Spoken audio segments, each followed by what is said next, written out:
Hey, you're listening to BNS About Movies. How do movies get their inspiration? Sometimes they come to us whole cloth. Other times they're inspired by a book, a comic, an old TV show, and on other occasions they're based on crazy theories like The Day After Tomorrow, taking a cue from the speculative science tome The Coming Global Superstorm by Art Bell and Whitley Strieber. 1979's Meteor found its source in a very strange way, the 1967 MIT report, Project Icarus. Space. Timeless. Infinite. Eternal. For countless millennia, the stars and planets traveled their silent paths in perfect harmony.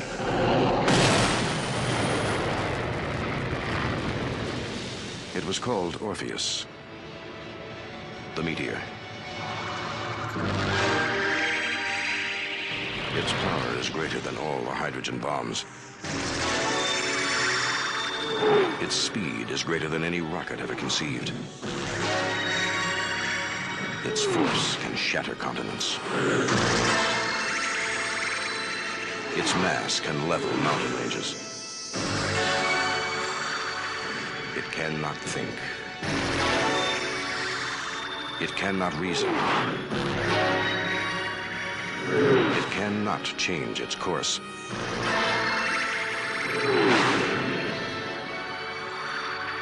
And it's going to strike the Earth in 6 days. That meteor is 5 miles wide and it's definitely going to hit us. Yes, while casting about for way to top the increasingly insane disaster epics of the 70s, the producers of this film went collegiate. How else do you top killer bees, burning skyrises, giant rats, and cockroaches that shoot fire out of their ass? The story, asteroid Orpheus gets smashed by a comet, which means a 5-mile chunk of space is headed right toward Earth, but everyone is too concerned with politics. That is until small pieces of asteroids start to wipe out cities. Luckily, our government has a super-secret nuclear missile platform called Hercules, which has been created for just such an event. Of course, this being the 70s and the Cold War, Hercules' 14 missiles are now pointed exactly at Russia. Would have been a lot cooler if there were 12 of them, one for each of Hercules' labors, right? But it's a moot point. These missiles aren't going to be good enough. Luckily, Russia has their own satellite pointing back at us, and it's called Peter the Great. Even luckier, the president, played by Henry Ford, doing the exact same character he did in Failsafe. It's like they copy and pasted him into this movie. Just blurts on the TV that both nations have the satellites and they need their best scientists to work together. Those scientists are Dr. Alexei Dubov, Brian Keith, and Dr. Paul Bradley, Sean Connery. Oh my God, Sean Connery, they talked him into being in this. We realize he's in Zardoz, I get it, but he did a pretty good job of picking him. Okay, yes, he's also in League of Extraordinary Gentlemen, never mind. So they go to get Dr. Paul Bradley, and he's in a sailboat race. And he reacts to being called to help save the world in the same way an elderly house cat would, by being a total ass about it. I realize that Sean Connery's whole shtick at times is being an ass, but he's like the worst movie riffer ever, constantly talking down to people and huffing and puffing his way through every conversation. Give me the horn. What in hell's name do you want? There's Dr. Paul Bradley aboard. Who's asking?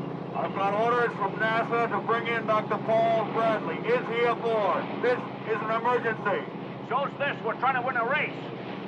We're going to have to cut across your bow.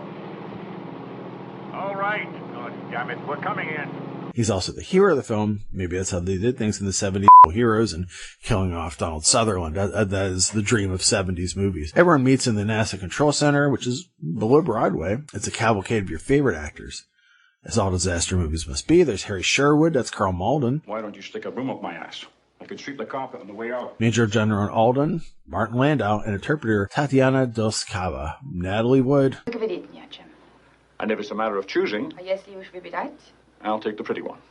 Natalie Wood is in this movie. Russia refuses to cooperate until more of the world gets destroyed. One only imagines if a Russian cut of this film existed, the Americans would act the same way. Do the Russians love their children too? By the time everyone gets their together, Hong Kong, home of the producers of this film, Run Shaw, represent.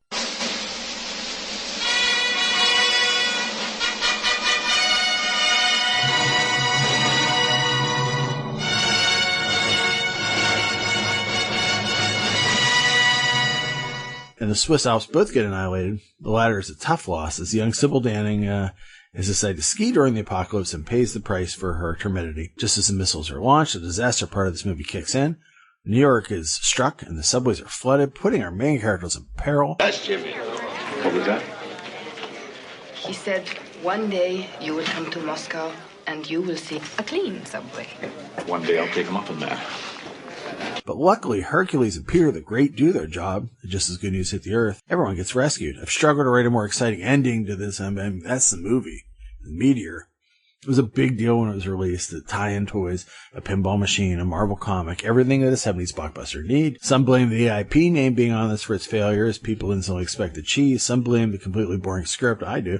Others would think that everyone was sick of disaster films, the superhero movies of the 70s. Everything was a disaster. The 70s themselves were a disaster. Nonetheless, Meteor is competently directed by Ronald Neame, who also helmed another disaster movie, The Poseidon Adventure. The characters never get much to do other than have a few minutes of development and then survive. The real disaster of this film was the muddy subway scene, which was shot at swimming pool sets that Esther Williams once swam in. Connery suffered a respiratory infection that shut the film down for 2 days. Malden was buried alive twice, and Natalie Wood was almost sucked into a pump and killed. Should have never gotten in the water again. In fact, during the filming of those scenes, the actors had to stuff the openings of their body with cotton and wash their eyes between each take. Oh, gosh. Some closing trivia. Natalie Wood spoke fluent Russian. She was born to Russian immigrant parents and originally named Natalia Nikolaevna Zakharnikov. Oh boy, Russian, not a good language for me. Brian Keith, also fluent Russian, and he was a last-minute replacement for Donald Pleasance. Donald Pleasance was like, I'm too busy to do Meteor. What? Hey, Lonnie, get your ass away from there. And maybe I do reshoots on Halloween and for the TV stuff. And the buildings get destroyed. There are a series of apartments in St. Louis that were designed by Minoru Yamasaki, who also designed the World Trade Center. So if 911 triggers you, don't watch Meteor, because another World Trade Center gets blown up real good in it. If it wasn't for Meteor, we wouldn't have Armageddon. So now you know who to blame. So what else we got? Black Roses. They don't go together. Who cares? Mill Basin is a nice town with good schools. Julie, what did Emerson mean by the Red Slayer? Emerson? But trouble's coming to Mill Basin, and this town will never be the same.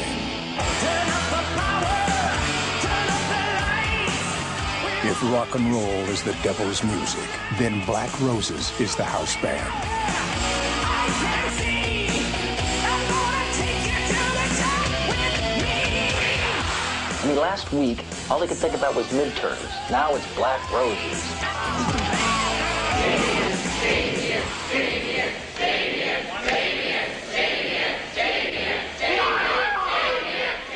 I love you, Dad.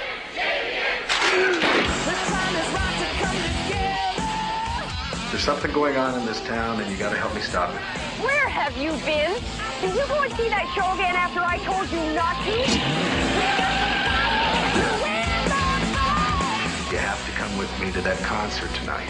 Now, I can't explain it. I think they're doing something to the kids, controlling their minds. I can feel it, Neil.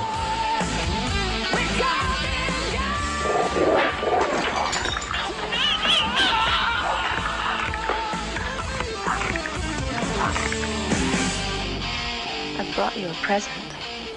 What the hell is going on here?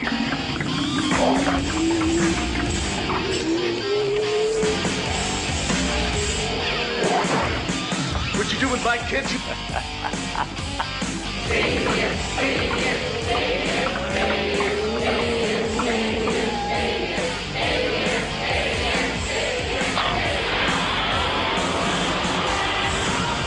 The hottest band this side of hell is coming to town, and they're saving your soul a seat. Black Roses.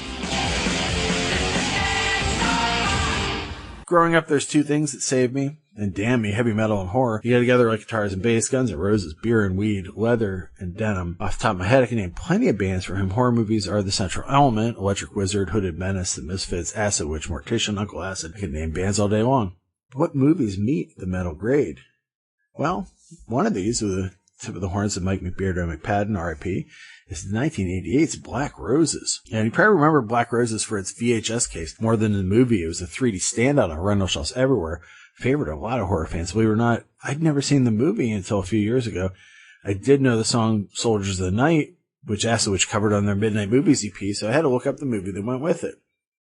It takes place in the small town of Mill Basin, which is going to be where Black Roses kick off their new tour. They're the biggest band around. Up till now, they've only been a studio band, and parents are concerned because these guys have taken over the hearts, minds, and souls of this town's kids. Everybody loves Black Roses. But do you blame the kids? Mill Basin reminds me of Elwood City, where I grew up. There's nothing to but fucking do recreational drugs. And if you have bad self-esteem issues, you're just going to stay in your room reading comic books, playing guitar, drawing pictures of Leatherface, staring at a Tracy Lords picture, or listening to Among the Living on repeat. Oh, wait, that was me. There's one teacher that cares, Matthew Morehouse, who several of the students believe is having an affair with Goody Two-Shoes Julie. He's stuck in a loveless relationship with Priscilla, Carla Ferrigno, Blue's wife, and the parents remain up in arms about Black Roses until the mayor calms them, reminding that, hey, you guys hated rock. Your parents hated rock and roll. Parents decide to be open-minded and go see the concert, which is the lightest, softest hair metal ballad shit you could ever imagine, until they leave, and then the real Black Roses start playing and zombify the crowd. The kids, just like Manson promised, come back to their parents with knives, come at them with knives. Well, I hope you're starting to get a feel for what the American Transcendentalist writers are all about. Why do we have to study all these dead writers? I mean, there's a poet alive today writes rings around him. Damien. I'm tired of living in the past. I'm living now. All right. I want you to write an in-class essay. You heard me with a metaphor? Civil disobedience. I said I want you to write. Patricide by Stereo, Vincent Pastore, get out of here. Only two kinds of men wear earrings. Pirates and faggots.